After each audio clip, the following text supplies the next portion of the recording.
Hello, hello, hello. Good morning from a cloudy day here in Los Angeles, California. I am Joey J. Ping of Respect My Region. Today we are on the RMR Podcast Network. I've got a very special guest, Ben Zacks, Fine Fettle executive. We've had him on before, folks. Today we're going with round two. We've got some updates on Georgia, Connecticut. He's got a baby update for Rhode Island. We've got a little update for Massachusetts. There's retail.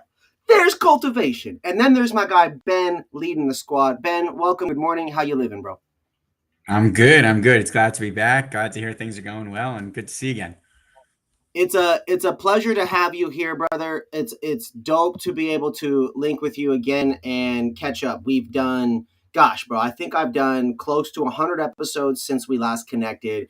I haven't talked with anybody about connected about Connecticut. I haven't talked still with anybody about Rhode Island. You're still the only people I know in Georgia. So we're gonna dive in, Ben. What is officially the latest going on with Fine Fettle, man? What have you been working on this week and this last week? 710 just happened.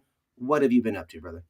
Yeah, so it's been a busy, I think probably about a year since we last spoke, but it's been a Been busy close. year for us. Connecticut now we've got 9 stores open.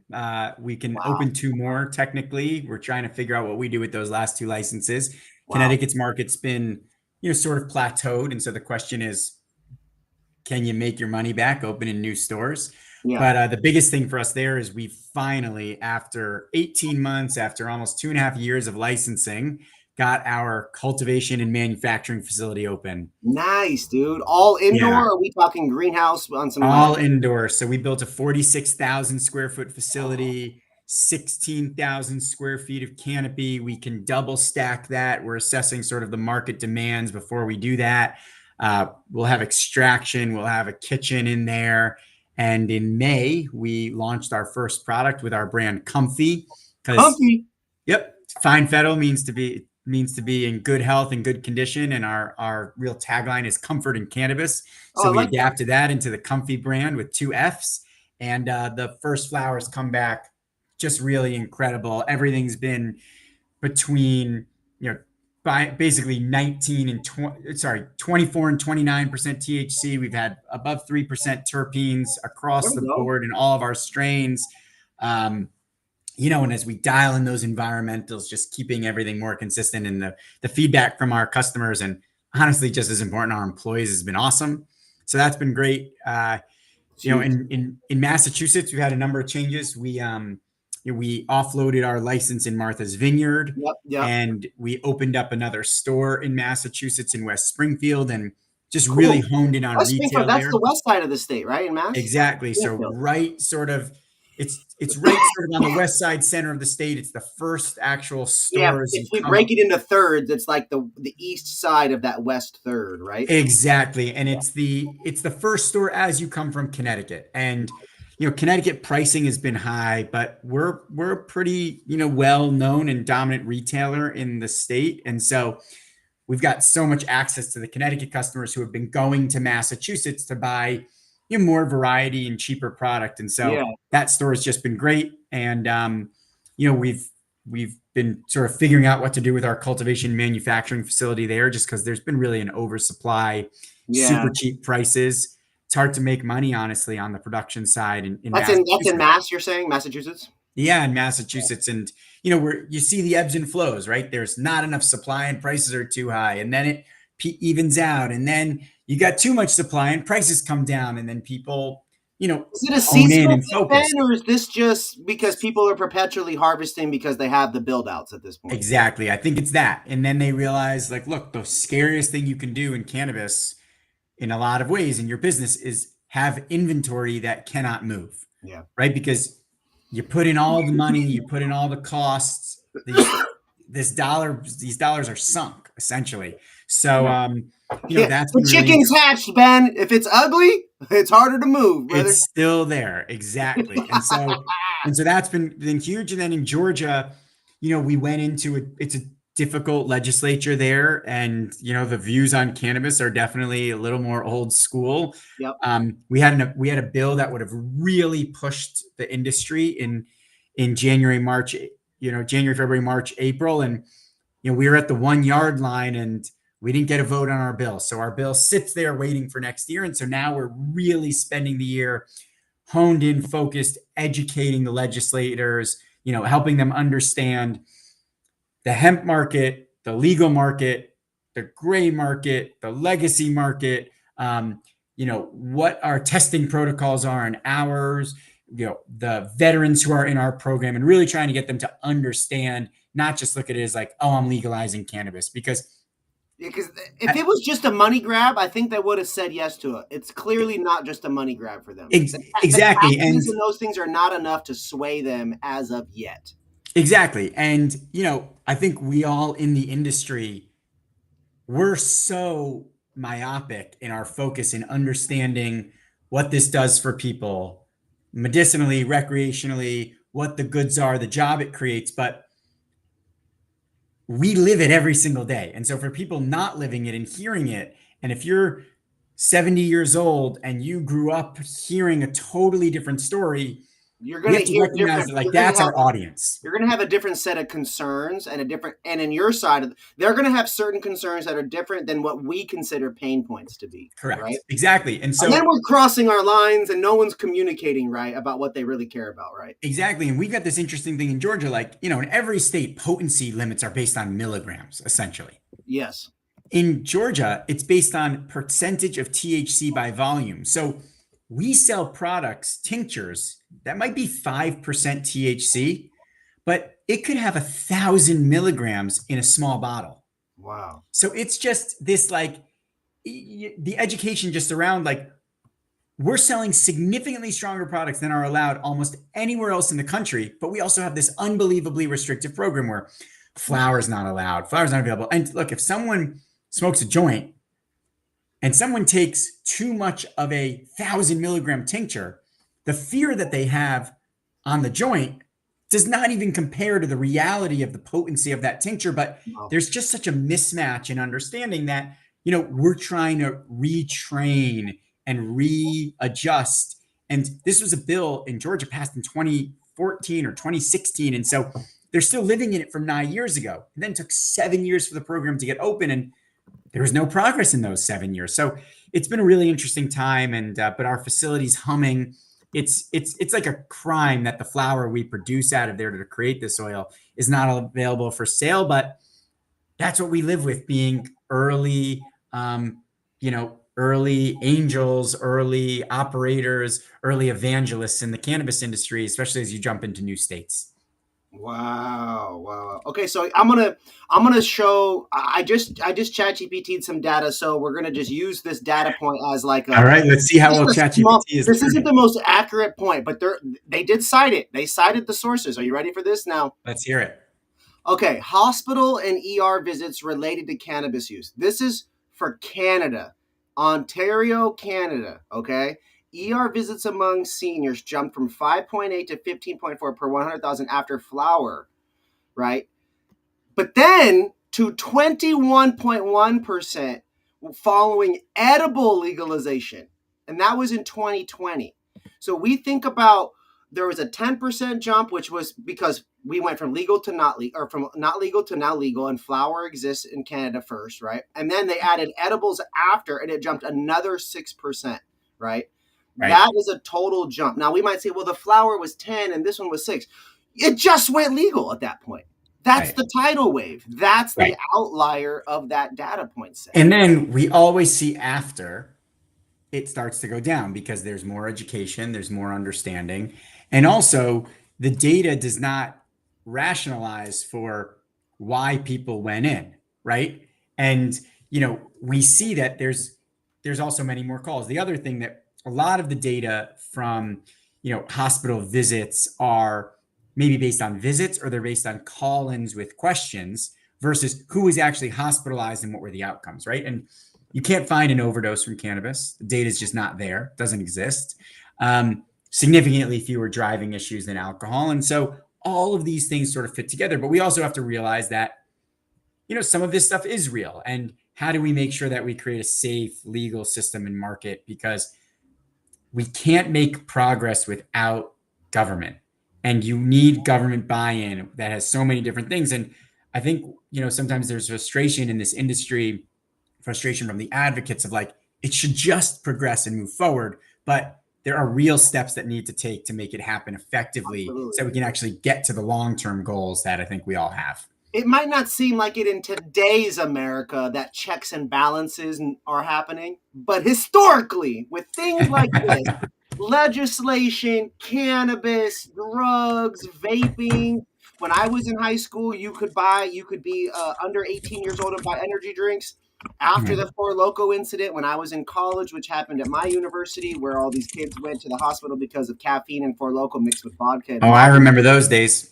that then they switched the caffeine and now you had to be 18 to buy it. And so it Yep. takes time, and honestly it takes bad things happening, Ben, before things change. It's unfortunate, but there's always these triggers that end up causing these things to change. I just want to go back to the ChatGPT data. It says here again, more people go in for edibles and these other products than smoking, yet the fear of smoking tends to be greater than the edibles, than the tinctures and things like that. But it's very important that we get these dosing down, that the education goes down, and also too that we recognize the impact that legalizing cannabis has on the physical community. Yes, we do see, and I don't say it like, yes, oh my gosh, we do see teens vaping more. We see them vaping more weed. We also see them still vaping a ton of nicotine. Vaping is just an issue for teenagers. But more importantly than that, parents should be having their conversations about drug use and should be more involved in today's day and age in their lives than just letting them go disappear with their friends, buying whatever they can buy online through Snapchat and Telegrams and Discords, because they're, as a parent, they're not even aware that those things exist. Most parents of teenagers have no clue that Telegram and Discord exist. The majority of people. It's sad, it's unfortunate, it's real. These communities, these conversations, they happen all across Georgia. There's still sessions going on, just like there's sessions here in California. There will always be people growing, buying, selling weed with other like-minded people, typically with electronic music or rap and hip hop playing in the background. That's those are the communities where we're seeing it, folks. It's pretty simple. Give them and those folks a safe place to buy it and consume it. You'll see less drug dealers in your neighborhood. You'll see less trap shops and murders on the corner because of deals gone wrong, where people got disrespected or where violence can happen. You'll see less of those things if there are so many shops all over the place that accessibility is everywhere. Ben, it's you also were talking about Connecticut, your cultivation there. You've talked a little bit about some of the changes in Mass and just how difficult and different these markets are. Yeah. Massachusetts, I compare it often when I'm talking to people, Ben. I compare it a lot to California. I think it's Sure. very similar to the West Coast. It's super competitive. There's great cannabis there, just from the consumer fanboy side. There's great weed there. There's good people. When I grew up in Seattle, growing up there, people that I would meet in Boston would always say, like, Boston and Seattle, they're like brother sister kind of cities, you know? And Yeah. I like that. I think I like the market there. I like the dispensaries, but again, there's not like there's a billion people there. I think California has 42 million people in the state, more than Canada. Right. It's like you guys just don't have the population. In terms of selling off the Martha's Vineyard location and what else you guys are doing there, how many locations do you guys still have in Mass, and what cities are they in? Yep. So we have a store in Rowley, Massachusetts, which is like 45 minutes north of Boston, about 20 minutes from the New Hampshire border. Yep. It's sort of it's a actually a great little town up on the North Shore. Shout out to North Shore beef if people know what that is, but specific sandwich from up there, that part of the country. And then we've got a store in West Springfield, which is actually the closest store to the Connecticut border That's what coming you up were from saying. Okay, Hartford. so Rowley, that North Beef one that you were just saying. Yeah, North Shore, and North then Shore, West Springfield, exactly. West Springfield. And Okay, that's the three. those stores have been doing great. We have really sort of honed in on the menu and what customers want, and creating good bundles. And so we've got a really great retail presence in Massachusetts, and Massachusetts allows us to have 3 stores. So we're definitely looking to figure out what we can do to add a third. And there's some legislation right now that will allow operators to go over time, potentially from 3 to 6, that moved through the House and now is going to be in the Senate in Massachusetts. And so if that happens, I think it will become a little bit of a rat race to figure out how people Yeah, consolidate at certain people levels. will There's, sell their $1 million to $2 million stores or whatever it is. Get rid of the low hanging fruit. Keep a little bit if they can, and then go to the next Yeah, project. and Are I you think guys top. manufacturing there in Mass? Because I know some people that have the multiple locations, they want to sell products through their stores and sell to other locations too. Yeah, so we have an outdoor farm in Western Mass in Hinsdale, and we have a great head house with a solventless and a BHO extraction lab in there. Nice. We're running that pretty darn lean right now, just because you know, the there's so much indoor flower that is selling for such cheap prices that the quality of indoor versus what the you can accomplish based on price on outdoor, if it's selling for the same amount, it becomes really hard to sort of move some of that product. Yeah. And there's just such a glut of biomass. And one area that we haven't been great at, I think you got to know where your strengths and weaknesses are, is we haven't been a great like CPG product marketing Mm. company. It hasn't been our bread and butter. I mean, Yeah, we've I got. didn't even know you guys had products. Had I known that, that would have been something that I would have been bugging you about the last 3 or 4 years. Yeah, no, for sure. I mean, in Mass, we have a concentrate brand where we do solventless and BHO called Sauce, mostly all live Yeah, at concentrates. that point, is that HTE, or is that like a saucy with some sugar in it?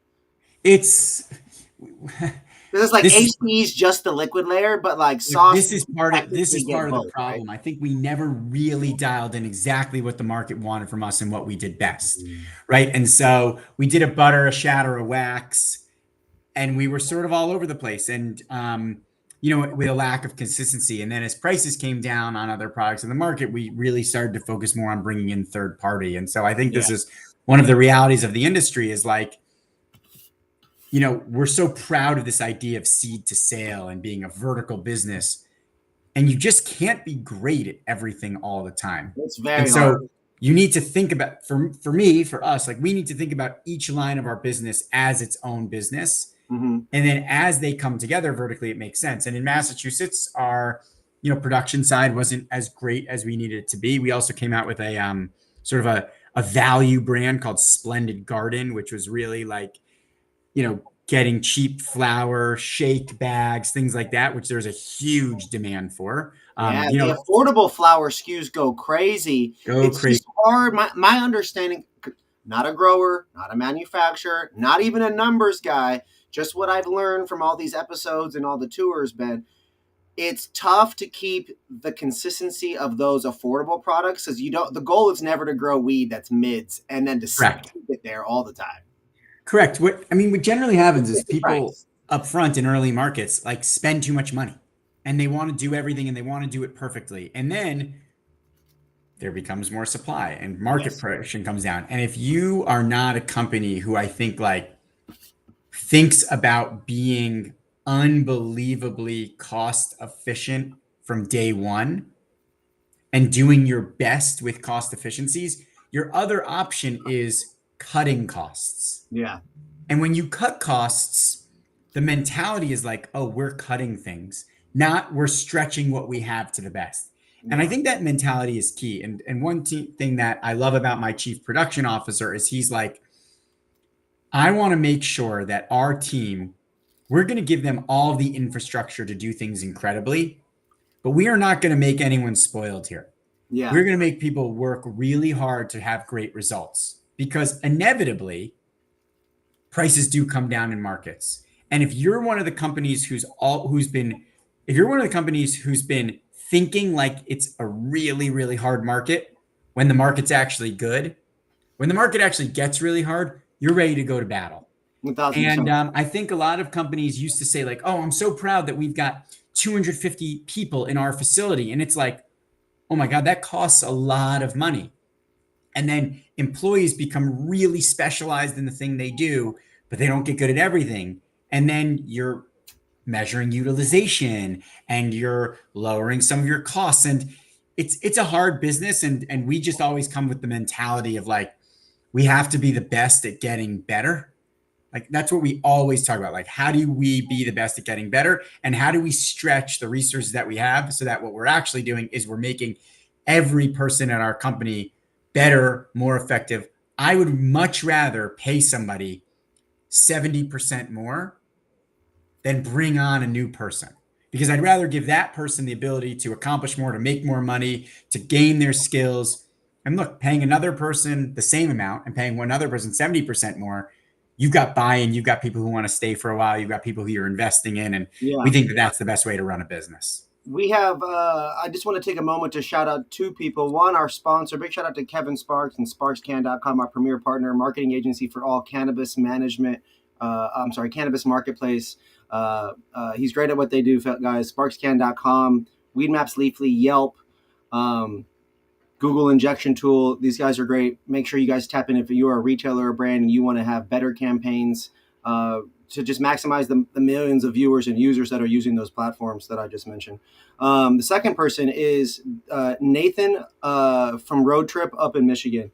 He talks a lot about his goal of having all of his employees making $100,000 and creating a sustainable business where they can all do that and where they all become uh, an expert in their area, and then everybody in that department becomes an expert in that area, and they kind of are all able not to be interchangeable, but they're all able to know and trust and fulfill the different positions within each of these departments.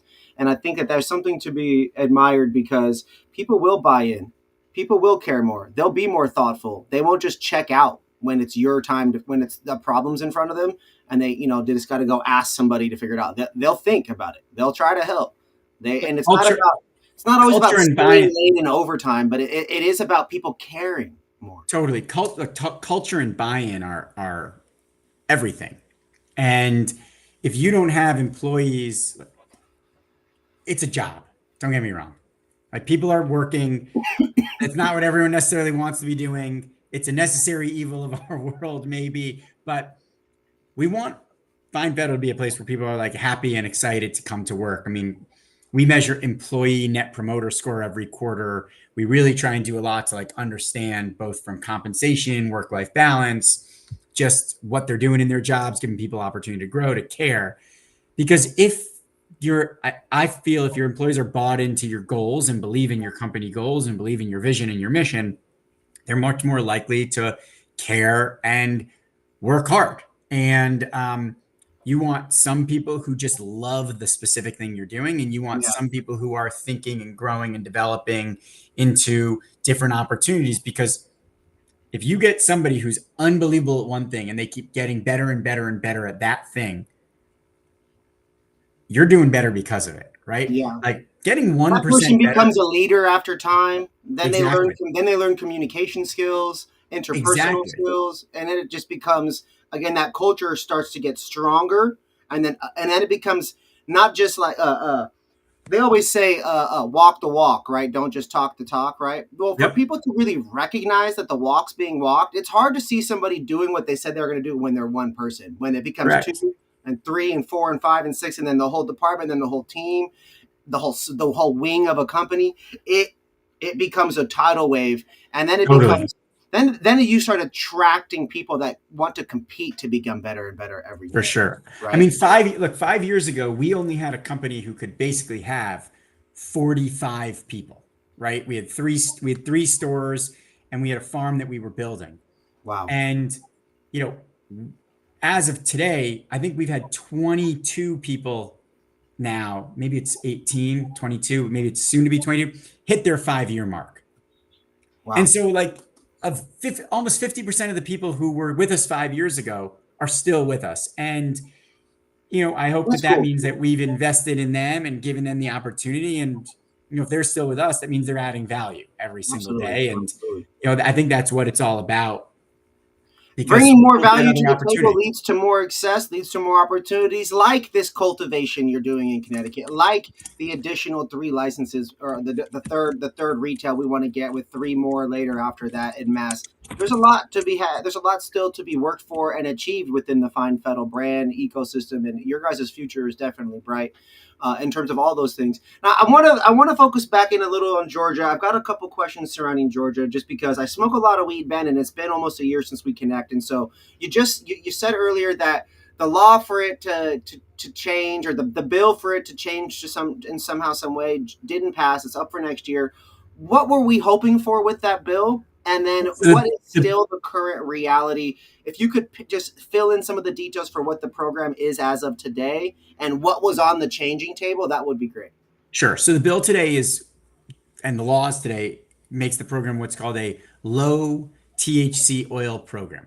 Okay. So all of our products must be less than 5% THC by volume of low THC oil. So we sell tinctures, topicals. We can sell a soft chew or a troche or a soft drop. So we can't call it an edible or a gummy, but it's basically an oil form that's sort of gelatinized, Yeah.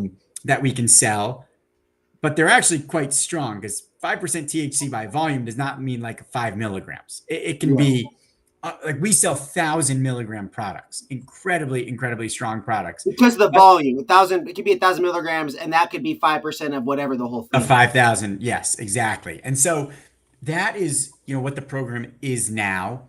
No flour, no vapes, no real edibles, just a few of these sort of edible analogous products. I want to, Wow. make sure I use my words right. And, and what in a normal market, a combined 85% of your products are flour, pre-rolls, and vapes. Yeah. Another 10% are edibles, and another 5% are concentrates, give or take a few percent there. No, And so, that's pretty accurate. Yeah. right, so about 80 to 85% of what people buy is not available. And, as people see all over the place, there's the THCA flower loophole right now, which is moving products That shit's making people more millionaires than the legal space. that is, and it definitely in some states, and Georgia has rules to combat that, but there's hundreds and hundreds and hundreds of these arguably legal shops that are open, and so we had a bill that got really close to the end. There's a state senator who sponsored a bill, who put together a good bill that would have allowed definitely for vape, could have allowed for pre-rolls depending on how you read the law, and that would have really evolved the program. It also would have just changed the name of a program. Like, what does a low THC oil medical program mean? Like, we were literally just going to change it to medical cannabis program, right? Or Yeah. medical marijuana program. It would have codified some of the qualifying conditions to be a little bit clearer. Right now, you can technically only get a card if you have end stage cancer. So someone with stage 4 cancer, and the original That's RSO too oil, late at that point. exactly, and the original RSO oils was for people who had skin cancer at very early stages, and those people literally could not even get a card. Now you could potentially through pain, intractable pain, but you have to have a certain number of doctor's visits about the pain. So the program is really, really early. When we sort of Yeah, see that some of that these, seems to be a pretty high barrier of entry at that exactly, point. we see things like, 40 states have medical programs and 12 states have recreational programs. They don't count like Texas and Georgia in those medical programs because they're sort of pre-medical programs. Yeah. And look, so we think that this, when we got really close and we got swallowed by the pill of politics, right? And but this year we're doing a ton of work educating legislators, educating our local police departments, educating sheriff's office, educating staffers, educating the budget committees, to really ensure that they understand like what our program is, right? To understand why flower and vape and quick onset is so, so, so important versus an edible.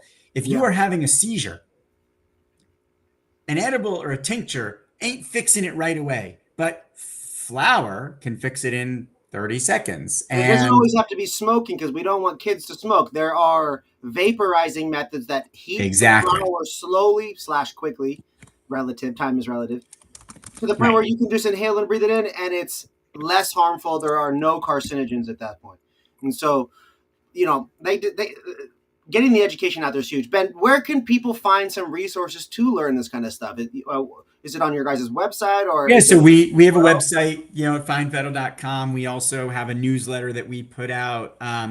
There's a group in Georgia called putting gapatientsfirst.org, which Okay. is about educating about medical in Georgia. But then there's just like amazing resources about the research. Heck, the National Institute of Health has great research on cannabis right now, which is what we thought was driving a lot of, going from Schedule 1 to Schedule 3.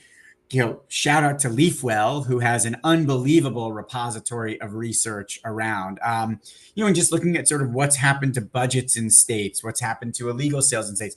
One of, I think, the coolest things about this industry as a whole, beyond just the plant and the product, is like there's politics, there's science, there's finance, there's marketing, there's sociology, there's criminal justice, there's criminal reform, there's equity, there is history, there's everything to it. And the research, like in cannabis, is not just like, what's the medical research on this product? It's what's the impact on society? What's the impact on schools? What's the impact on a state's budget? And Still one of the remaining frontiers to be yeah, explored across so many totally, areas.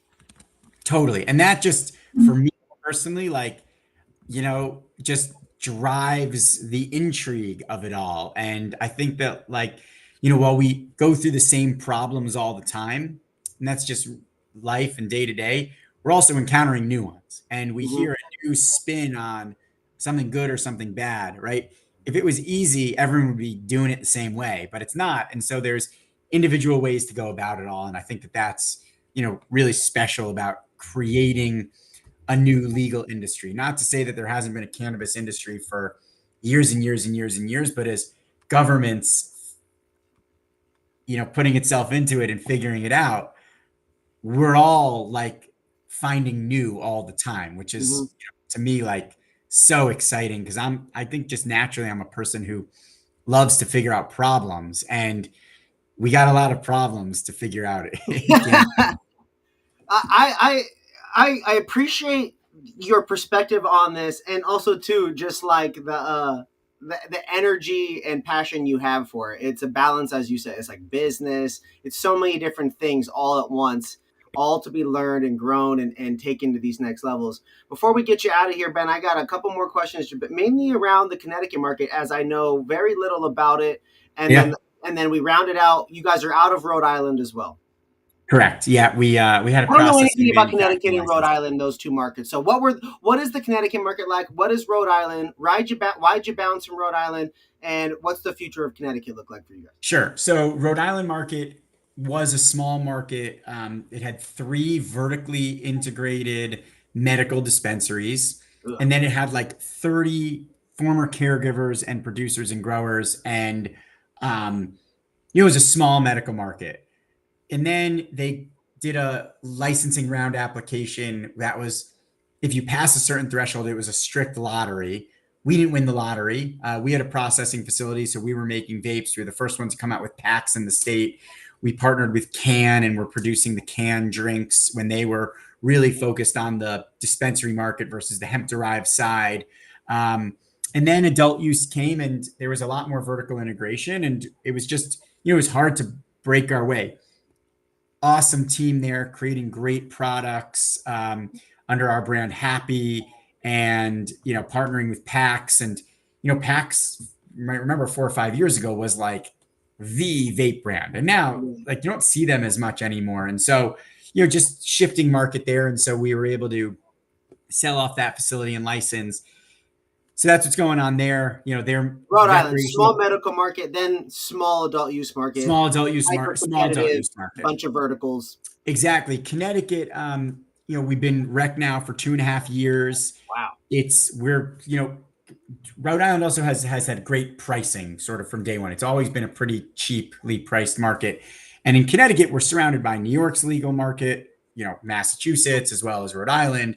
Now in Connecticut, there's about 8 cultivators and 5 more product manufacturers in the state.